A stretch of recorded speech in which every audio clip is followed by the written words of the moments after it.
इस वीडियो में हम आपको बताएंगे क्लास 10th एनसीईआरटी गणित प्रश्नावली 1.3 का जो क्वेश्चन नंबर फर्स्ट है हमारा। सिद्ध कीजिए कि √5 एक अपरमेय संख्या है। तो इसमें आपको सिद्ध करना है कि √5 हमारा एक अपरमेय संख्या है। तो इसको हम विरोधाभास स्थिति जो है कि मान लेंगे कि √5 हमारा एक परमेय संख्या है। अगर हम इसको परमेय संख्या प्रूफ नहीं कर पाते हैं, सिद्ध नहीं कर पाते हैं, तो ये सिद्ध हो जाएगा हमारा √5 एक अपरमेय संख्या है। तो इसको हम विरोधाभास स्थिति के तहत लेंगे कि √5 हमारा क्या है, एक परमेय संख्या है। तो मान लेते हैं कि माना कि √5 हमारा एक परमेय संख्या है।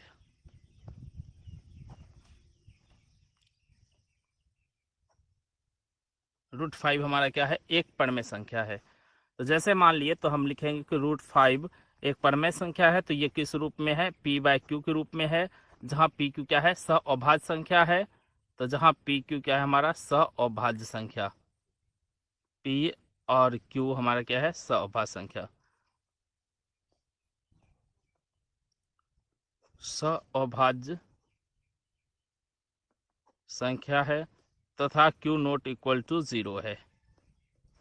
तो p और q क्या क्या हो गया, सहभाज्य संख्या हो गया, और q नॉट इक्वल टू 0 है। सहभाज्य संख्या का अर्थ होता है कि p और q में एक के सिवा कोई भी उभयनिष्ठ संख्या नहीं है, मतलब कोई भी उभयनिष्ठ गुणनखंड इसमें नहीं है। अगर हम इस दोनों में कोई उभयनिष्ठ गुणनखंड प्रूफ कर देते हैं तो मतलब ये pq हमारा परमेय संख्या का रूप नहीं है, मतलब हमारा √5 एक परमेय संख्या नहीं है, सिद्ध हो जाएगा। तो परमेय संख्या नहीं है तो √5 क्या है, अपरमेय संख्या।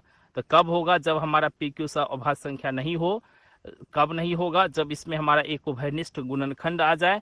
तो चलिए हम इसमें एक उभयनिष्ठ गुणनखंड लाएंगे। तो इसके लिए हम इसको इक्वेशन फर्स्ट मान लेते हैं और अब दोनों साइड वर्ग कर देते हैं। तो दोनों और वर्ग करने पर, तो दोनों और वर्ग करने पर, जैसे दोनों और वर्ग करेंगे तो हमें क्या मिलेगा, √5 का वर्ग बराबर p/q का वर्ग। तो √5 का वर्ग करेंगे तो ये हो जाएगा 5, ये हमारा p² हो गया, नीचे q² हो गया। तो दोनों और हम क्रॉस मल्टीप्लाई कर देते हैं। तो इधर 5/1 हो गया हमारा, तो 5 मल्टीप्लाई q² करेंगे तो ये हो जाएगा 5q²। फिर ये हम 1 मल्टीप्लाई p² करेंगे तो ये हो जाएगा हमारा p²। तो इस तरह से हमारा फिर 5 मल्टीप्लाई है, इस साइड भेज देंगे तो डिवाइड में हो जाएगा, तो भाग में हो जाएगा, तो हो जाएगा p² भाग वर्ग करने पर। जैसे दोनों और वर्ग करेंगे तो हमें क्या मिलेगा, √5 का वर्ग बराबर p/q का वर्ग। तो √5 का वर्ग करेंगे तो ये हो जाएगा 5, ये हमारा p² हो गया, नीचे q² हो गया। तो दोनों और हम क्रॉस मल्टीप्लाई कर देते हैं। तो इधर 5/1 हो गया हमारा, तो 5 मल्टीप्लाई q² करेंगे तो ये हो जाएगा 5q²। फिर ये हम 1 मल्टीप्लाई p² करेंगे तो ये हो जाएगा हमारा p²। तो इस तरह से हमारा फिर 5 मल्टीप्लाई है, इस साइड भेज देंगे तो डिवाइड में हो जाएगा, तो भाग में हो जाएगा, तो हो जाएगा p² भागा 5। तो p² भाग 5 हो गया।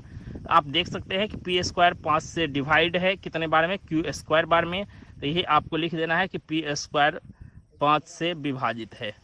p² क्या है, 5 से विभाज्य है। जैसे p² 5 से विभाज्य हो गया तो p भी हमारा क्या होगा, 5 से विभाज्य। इस तरह से हमने पहले भी डिस्कस किया था कि अगर हमारा कोई संख्या है, जैसे 10 का स्क्वायर है, अगर ये हमारा 5 से विभाज्य है, अगर 10 का स्क्वायर 5 से विभाज्य हो गया तो 10 भी 5 से विभाज्य होगा। तो 10 का स्क्वायर होता है 100/5 हो गया, 20 बार में डिवाइड। तो ये हमारा 10 भी 5 से 2 बार में डिवाइड होगा।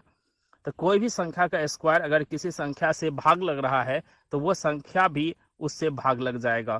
तो यही कहता है हमारा ये नियम, ये जो हमारा प्रमेय था कि p² 5 से विभाज्य है तो p भी 5 से क्या होगा, तो p भी 5 से विभाज्य होगा। तो p भी 5 से विभाज्य होगा। तो p भी 5 से विभाज्य होगा। तो इस तरह से p भी 5 से विभाज्य हो गया। तो p का एक गुणनखंड क्या होगा, तो इसलिए p का एक गुणनखंड 5 है। तो p का एक गुणनखंड क्या है, एक गुणनखंड 5 है, इसलिए p का एक गुणनखंड क्या है 5 है। तो इसलिए हम मान लेते हैं कि p बराबर क्या है 5m। तो जहाँ m क्या है कोई पूर्णांक है, तो जहाँ m कोई पूर्णांक है, जहाँ m क्या है कोई पूर्णांक, जहाँ m कोई पूर्णांक है तो p बराबर मान लिए 5m। तो ये हो गया इक्वेशन 3 हमारा। चलिए इसको इक्वेशन 3 मान लेते हैं। और इक्वेशन 2 है हमारा क्यू स्क्वायर बराबर पी स्क्वायर बटे 5, ये हमारा इक्वेशन 2। अब इक्वेशन 2 में हम इक्वेशन 3 का मान रख देंगे, तो p बराबर 5m समीकरण 2 में रखने पर, 2 में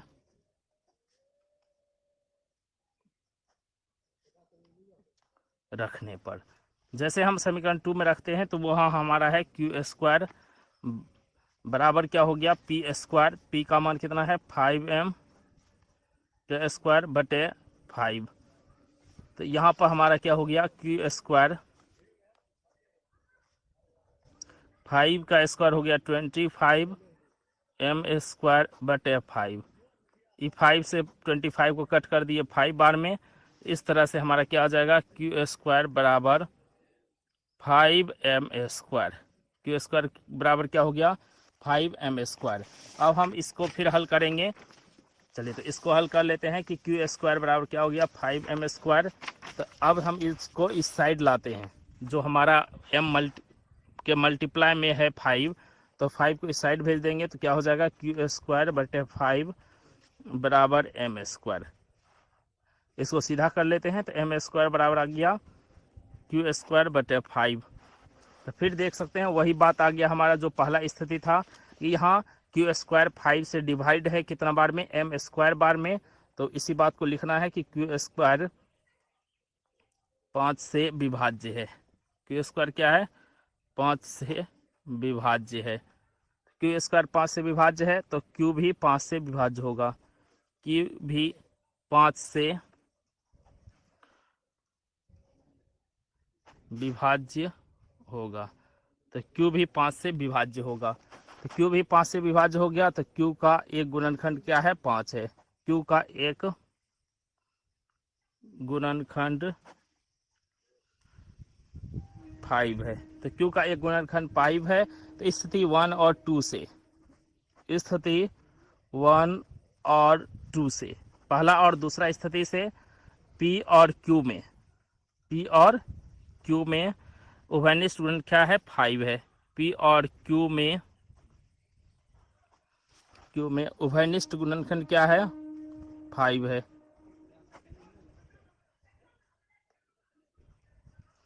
उभयनिष्ठ गुणनखंड 5 है।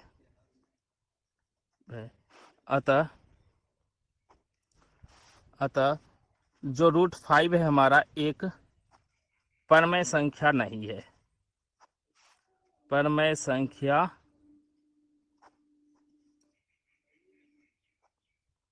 नहीं है। तो रूट 5 एक परमेय संख्या नहीं है, तो इसीलिए हमारा रूट 5 क्या है एक और परमेय संख्या।